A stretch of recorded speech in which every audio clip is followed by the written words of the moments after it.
every living body is something like the flame of a candle. This living thing that you're feeling, like the gyroscope top, it's your own life.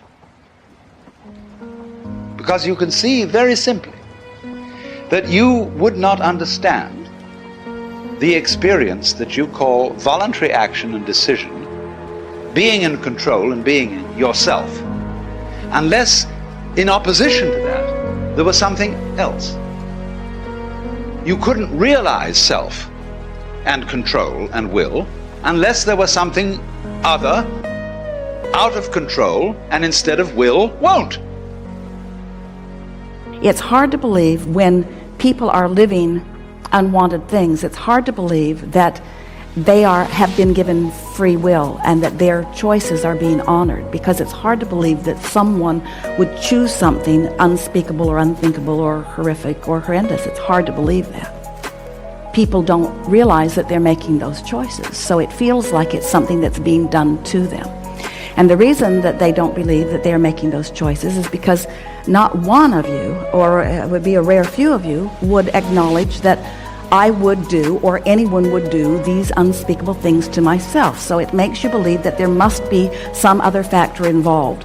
There must be some source of darkness, there must be some source of badness, there must be some cosmic debt to pay. You come up with all kinds of things in your explanation of the unwanted things. Knowing who you are. Knowing who you are. Being able to answer this question, who am I? And what do I want? Who am I really? My answer is I am God's child. I am that which is born of all that is. I am a spiritual being having a human experience, come trailing the breath of the ancestors yet, but trailing the breath of the angels, and understanding that because I am connected to the source of all that is possible for me. That's who I am.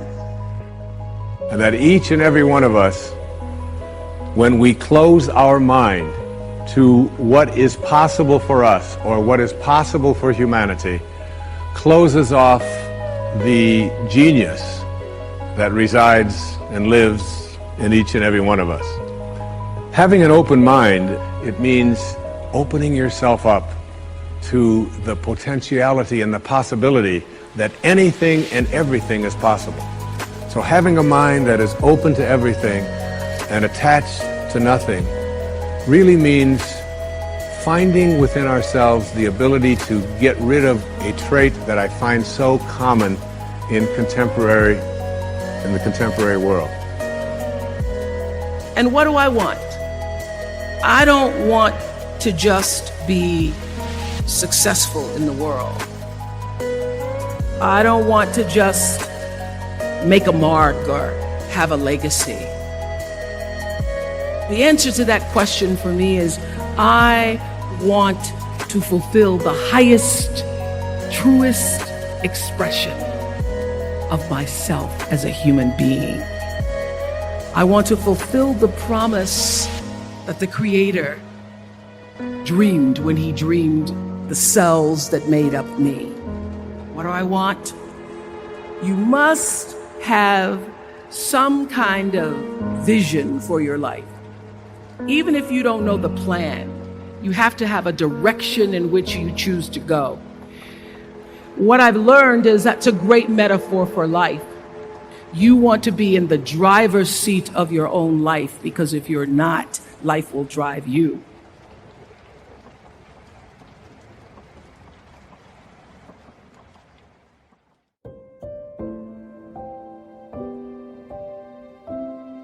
You see, you're never going to get enough. You already are everything. You're everything that you need. Think of it for just a moment. Everything that you need to have total bliss, perfection of your life, you already are. You already have it. You came into this world with nothing. That's how you're going out.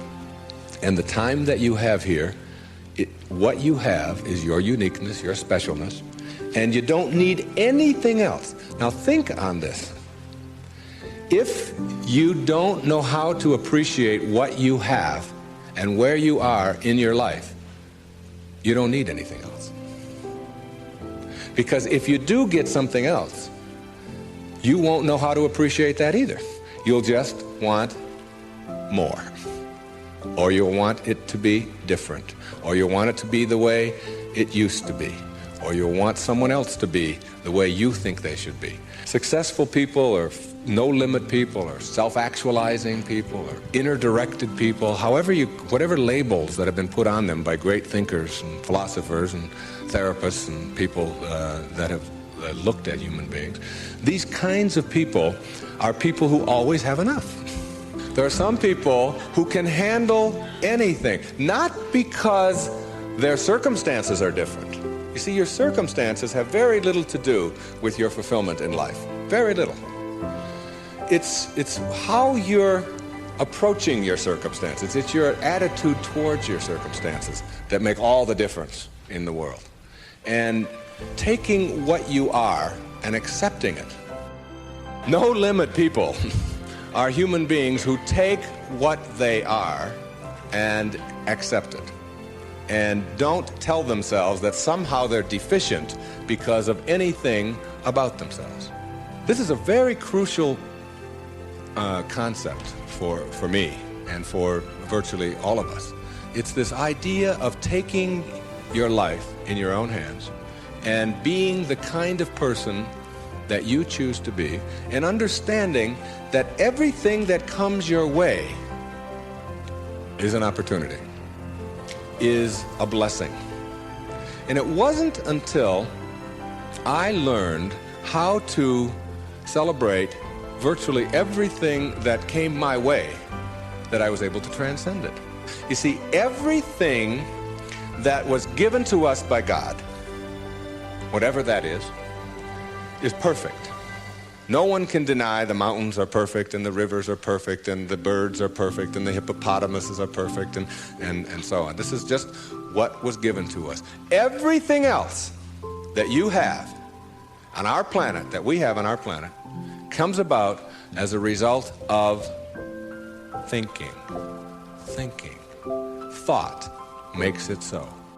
You see, everything on our planet that is alive can never die. It can never die. Life doesn't die. It just transforms. It just moves on to new places and new ways of being. New ways of being.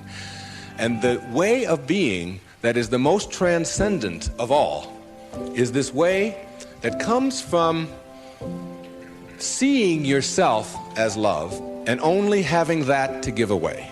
Only having that to give away.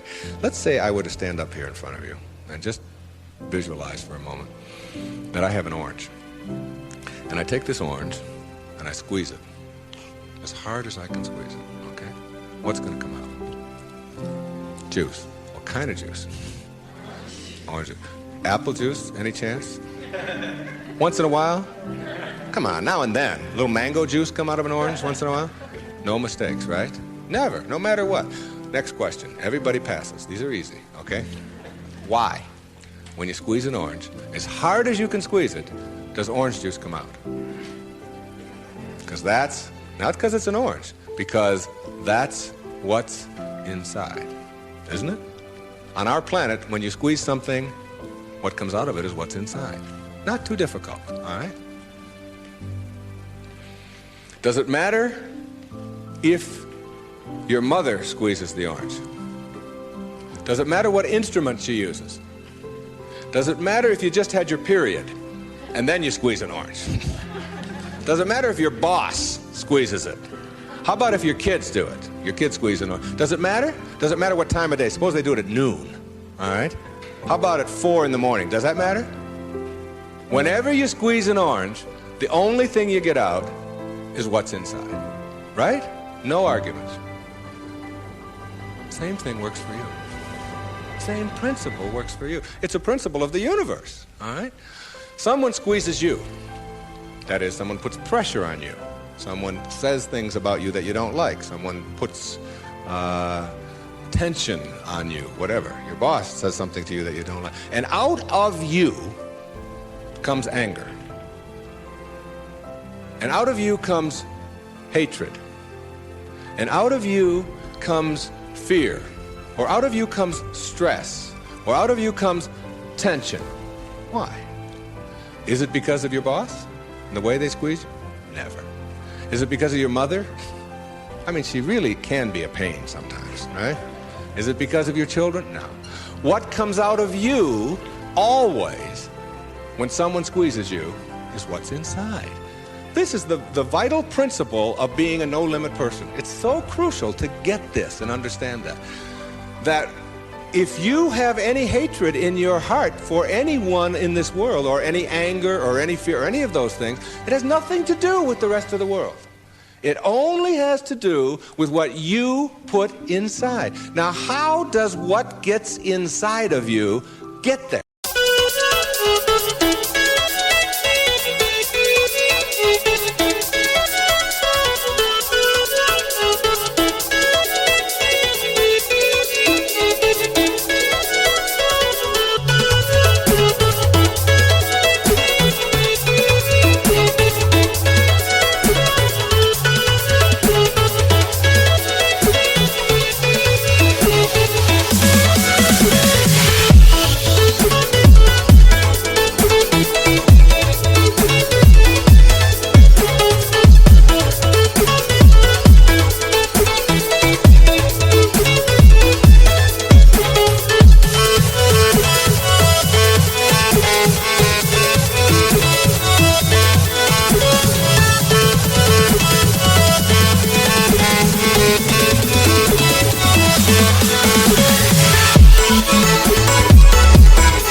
That's the key.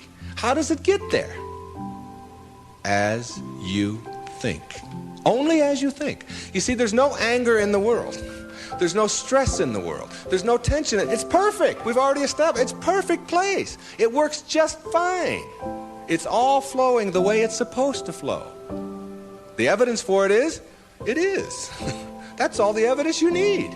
Just look around you. Everything out there is a miracle. Everything, including you. There are no mistakes. It's all perfect. And everything that happens to you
in your life, whether it's a trauma, whether it's a disease, whether it's somebody treating you in a certain way, there's a lesson in all of it. No limit people understand the lesson in life and therefore celebrate the lessons.